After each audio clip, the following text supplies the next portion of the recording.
Assalamualaikum warahmatullahi wabarakatuh.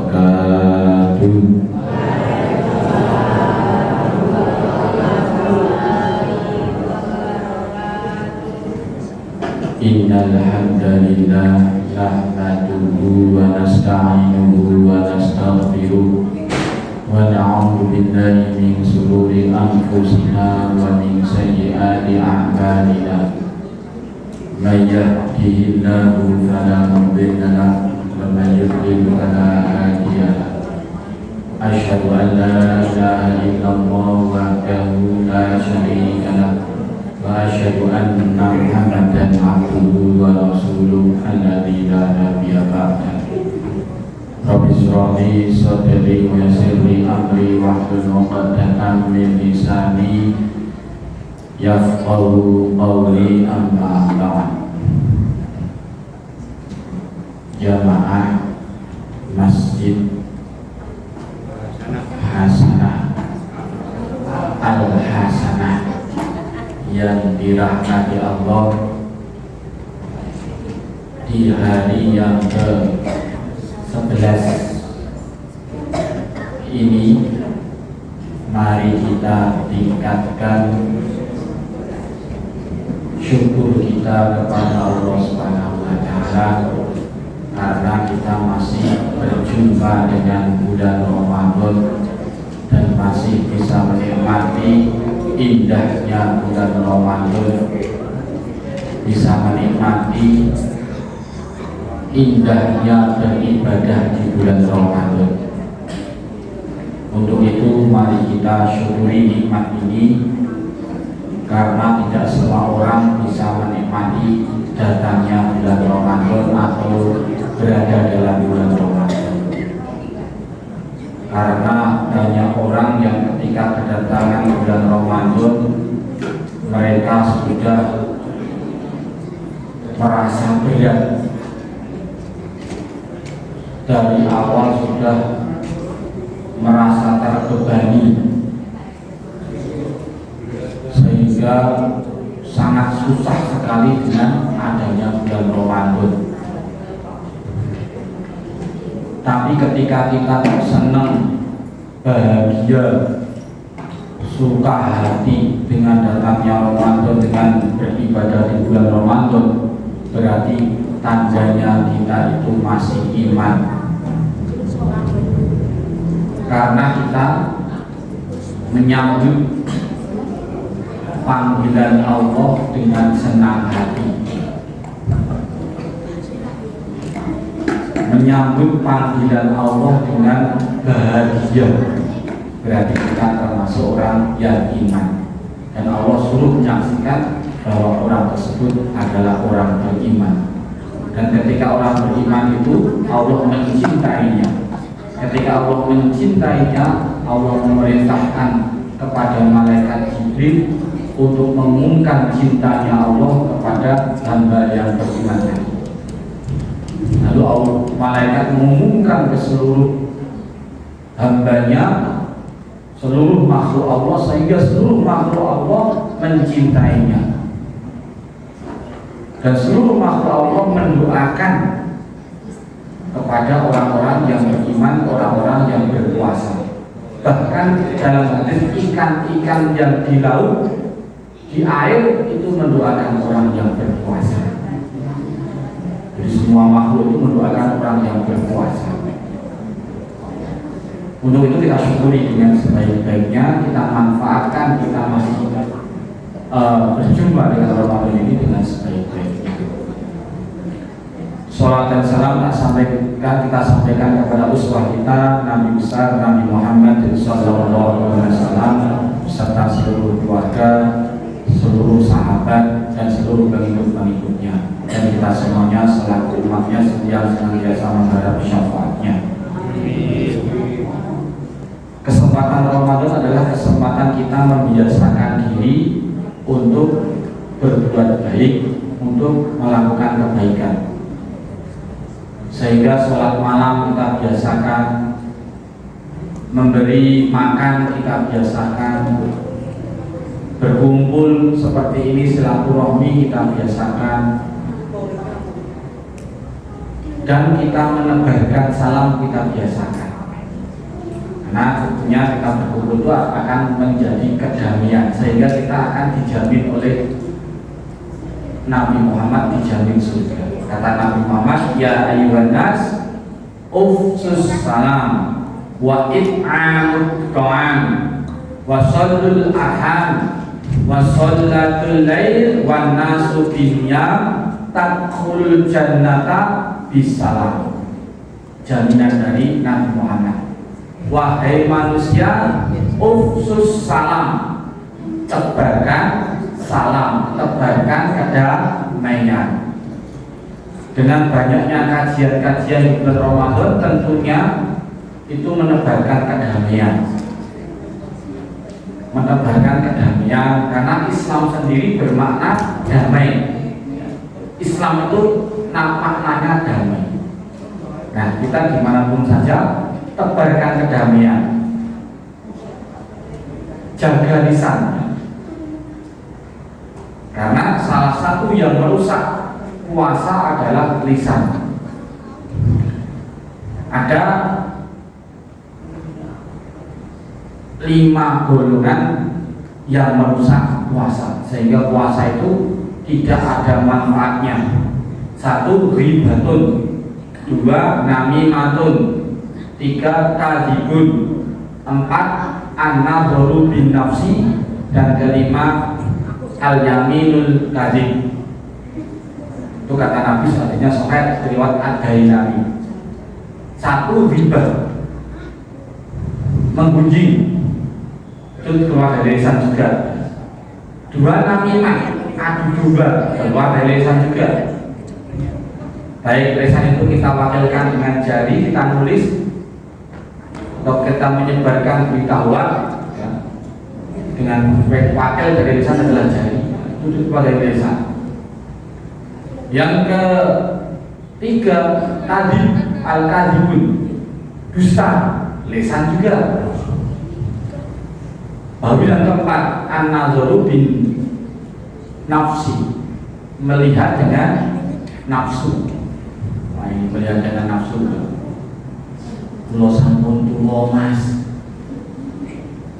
walaupun sudah tua, pandangan tetap dijaga. Ibu-ibu sudah tua, awak dijaga ya, karena yang memakai juga yang memandang juga yang tua sama. Kulo pun tua sangat menarik mas. Dan jenengan berpikir situ, orang yang tua juga tertarik dengan jenengan mbak. Jadi jaga, dengan tua terus dijaga auratnya, dijaga. Si mbak Sakung juga tertarik lagi. Jadi dijaga juga. Memandang dengan nafsu. Dan yang ketiga adalah al-yaminul, kelima al-yaminul kadhib, sumpah palsu. Lisan juga, nah, bahayanya lisan itu ya. Jadi ada 5 hal yang merusak puasa itu, semua yang 4 itu keluar dari lisan semuanya. Jadi bahaya sekali puasa ini. Maka ketika ada orang kok ngajak ngobrol, katakanlah aku lagi poso. Aku yang ngobrol terai sikit. Ngoten iku. Orang malah boleh konco, boleh ngobrol kok orang mau konco ya tidak ngobrol ya. Terai sikit, libur dulu, ngobrolnya libur dulu. Karena bagaimanapun juga nanti ngobrol itu akan ke arah ada ribahnya, orang ngerasa ini. Mboten mah yakin belum mboten tetep konten. Tetep konten. Sing kula kandhake niku opo eneni. Apa adanya, nah apa adanya itu yang namanya riba. Nek tidak apa adanya itu namanya fitnah. Ya. Jadi yang namanya apa adanya itu adalah riba. Nah, terus yang dijamin surga itu yang kedua adalah it'amut ta'am, memberi makan. Nah, ini memberi makan ini. Maka Nabi sabda, barang siapa memberi buka orang yang berpuasa maka dia mendapatkan pahala sebagaimana pahala orang yang berpuasa. Makanya di kampung-kampung itu berlomba-lomba Pak, mencari orang alim, mencari orang soleh. Karena anggapan orang kampung mau ngalim itu ganjarannya oke, pahalanya oke, amale apik, amale ikhlas. berarti nek gambaran ora amal kan kok kayak buku apa itu oleh dapat pahala seperti pahalanya orang alim tadi. Oh, di kisah-kisah itu orang alim itu kalau waktu berbuka itu Pak, panen gitu ya. Dari story makanan diteri Pak. Panen karena anggapan orang desa nek wong alim iki ngamale apik, ngamale ikhlas, ngamale ilmu dan dia pahalanya lebih besar daripada orang biasa. Maka dikasih makan biar nanti pahalanya sama dengan orang alim tadi. Itu di kampung-kampung itu. Jadi orang alim itu ya guru ngaji itu di kampung-kampung panen Pak. Jadi diteri ini Mas, ini lo paringi juga ini ini Mas, kadang-kadang ini kadang-kadang itu dia orang guru ngaji yang bisa kalau guru ngaji yang bisa gimana nih kalau ya lebih terima makanan lagi banyak sekali mergo ini anggapannya orang alim ini apik padahal lebih betul apik soalnya betul apik ini sudah aku mengerti ya alhamdulillah padahal betul apik lebih terawang lah nah ini ya jadi anu tangan bahkan di sebuah kitab Fadilah Amal itu Nabi memerintahkan ya berilah makan orang yang berpuasa, berilah juga orang yang berpuasa. Maka para sahabat waktu itu pada Kanjeng Nabi, wahai Nabi Muhammad, untuk makan sendiri aja tidak bisa nih, untuk berbuka sendiri aja tidak bisa. Para sahabat itu zaman dulu banyak yang miskin. Untuk makan sendiri aja, maka Rasulullah jawab walaupun hanya satu air putih. Bayangan saya itu air putih itu berarti yang penting membatalkan tuh. Jadi mungkin ibu di perempatan jalan ya, itu ada orang berhenti di perempatan itu kan pekerja ya, pulangnya malam maghrib itu kan, pasti dia belum batalkan puasa, kasih aja orang air putih ini untuk batalkan puasa atau sekedar apa itu, itu seperti itu bayangan saya itu. Jadi orang-orang yang musafir dalam perjalanan ya, atau mungkin ada orang musafir mampir ke masjid sini ya, sini ada buka ya ditawari. Sudah buka belum Mas? Itu jangan didiamkan saja. Kalau ada musafir pas maghrib ke sini ditanya, buka belum? Monggo buka ini. Itu termasuk memberikan buka orang yang berpuasa. Pahalanya apa? Kata Rasul, pahalanya adalah orang tersebut akan disalami malaikat Jibril di malam Lailatul Qadar. Itu dalam kitab Fadilah Amal ya. Jadi orang tersebut akan disalami malaikat Jibril di malam Lailatul Qadar. Ciri-ciri orang yang disalami malaikat Jibril apa? Ciri-cirinya hatinya mudah terharu, hatinya lembut, hatinya mudah tersentuh dengan nasihat. Itu berarti orang tadi mendapatkan malam Lailatul Qadar karena usahanya sering memberi makan orang yang berbuka puasa. Ya. Jadi di sini berlomba-lomba, jangan ada panitia yang mendatangi rumah ibu mau ikut takjil enggak Bu? Mboten Mas Rairin. Iki kula enggak ada masalah kula pirang-pirang. Oh gitu. Malah justru menawarkan diri. Kok saya enggak di ya? Ada panitia yang datang ke rumahku ngambil takjil sama itu memberi buka orang yang berpuasa. Karena tadi itu paman. Yang ketiga wasolul arham adalah silaturahmi. Ini satu rahmi di sini ya. Ini kita biasakan silaturahmi. Yang keempat wasolul lail wan nasu bin niyam. Sholat malam sementara manusia sedang pada tidur. Para ulama menafsirkan manusia pada tidur itu adalah manusia ahli kitab zaman dulu ya. Ahli kitab itu adalah Yahudi dan Nasrani ya. Berarti manusia tidur itu adalah di luar agama Islam. Berarti orang Islam itu kebiasaannya adalah bangun malam gitu. Karena bangun malam sholat tahajud itu bagi Nabi sendiri itu hukumnya wajib Nabi Pak. Jadi Nabi itu tidak pernah meninggalkan sama sekali sholat tahajud karena bagi Nabi wajib. Tapi bagi umatnya adalah sholat sunat muakkad. Ya.